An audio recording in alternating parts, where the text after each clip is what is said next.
It's kind of cold out.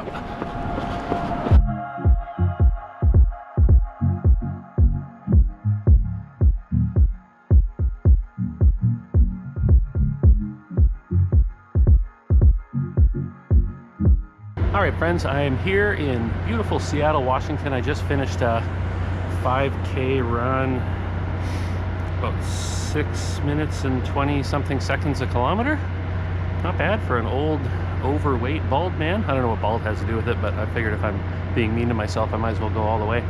So I'm down here for the Hokusai art exhibit at the Seattle Art Museum. If you don't know his work, I'll put his most famous painting right in the middle of the frame here. Sorry, I'm very sweaty.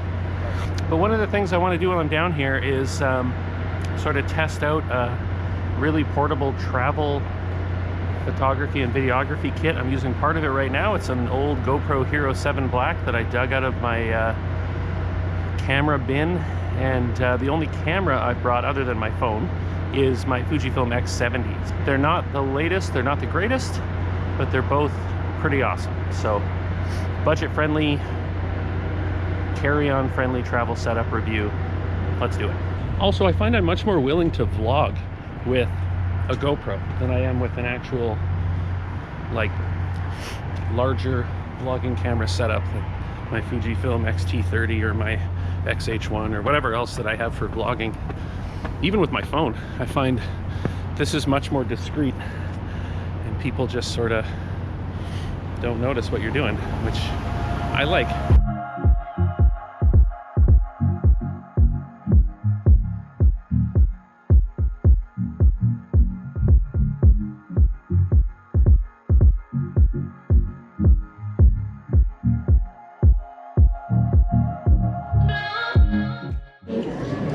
So this is the start of the line, and it goes all the way around the exhibit, and then ends up back there.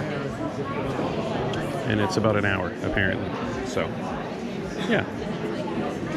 Hokusai exhibit was very cool. Only took a couple of photos, but yeah.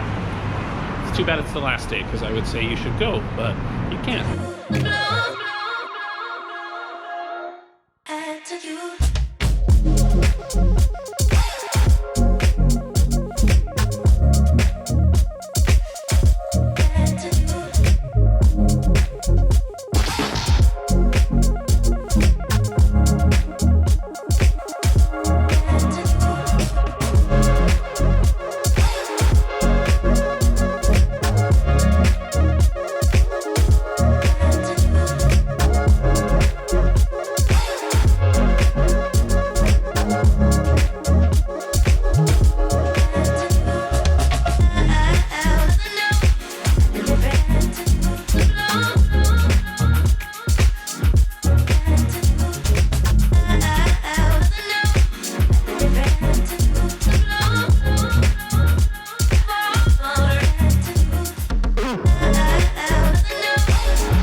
Is it just me, or does that just kind of look like a big glass ass?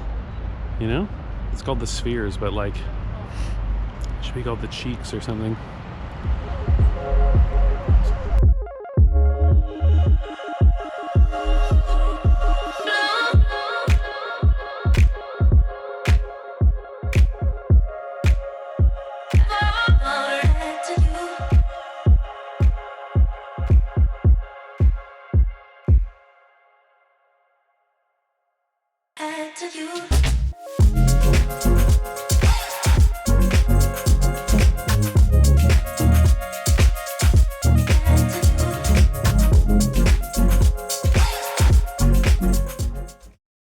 Okay, I'm back from Seattle. It's a couple of weeks later. I've had some time to really think about this Fujifilm X70 and how I really, let's get a thumbnail, and how I really feel about it. I think for the first time since I've owned this camera, and I bought mine used, I don't think that I can recommend that people buy this camera. If you already have one, great. But in 2024, the prices that people are asking for this camera that is, I can't remember exactly how old, I'll put the year it was released down below. It's too much. It's too much for how old this thing is getting. It's an incredibly capable stills camera. I love this thing for travel. I will use it until it does not work anymore. It is still one of my favorite cameras. I love it. I love it. I love it. Do not buy this camera. People are out of their minds with what they're asking for this thing on reselling sites like eBay. It's not worth it. Yeah. I really wish that Fuji would return to this. I know the X100 series is obviously wildly popular, and that's kind of driven the prices up on these. This is essentially a Fujifilm X-T1 on the inside, but with a fixed 18.5 millimeter f2.8 lens. The X-T1, I mean, I've got one right here. It's another camera I still use very regularly. I use it for a compact, weather-sealed wildlife shooting kit. Obviously the lens I have on here, of course, when I say that, is a non-weather sealed lens, but to have that same camera in this little teeny tiny package is outstanding. And, you know, Fujifilm did have the XF10, which I sort of infamously just hated. I did not like that camera. It never worked for me. People love it. People said that after the firmware updates, just one more firmware update, bro. I swear, bro, just one more firmware update. Nah, I don't know. It wasn't for me. The fixed screen, like the flip out screen on this makes it usable for me, whereas that one was just a chimp only screen, which I don't really like. Yeah, I can just imagine an XT5 in this body, you know, the internals of an XT5 in this body. It doesn't need to have in-body image stabilization, but to have that 40 megapixel sensor with this wide angle lens in this pocketable form factor. I mean, it doesn't even have to be the 40 megapixel sensor. Just give it the latest firmware, the latest processor, all of that stuff.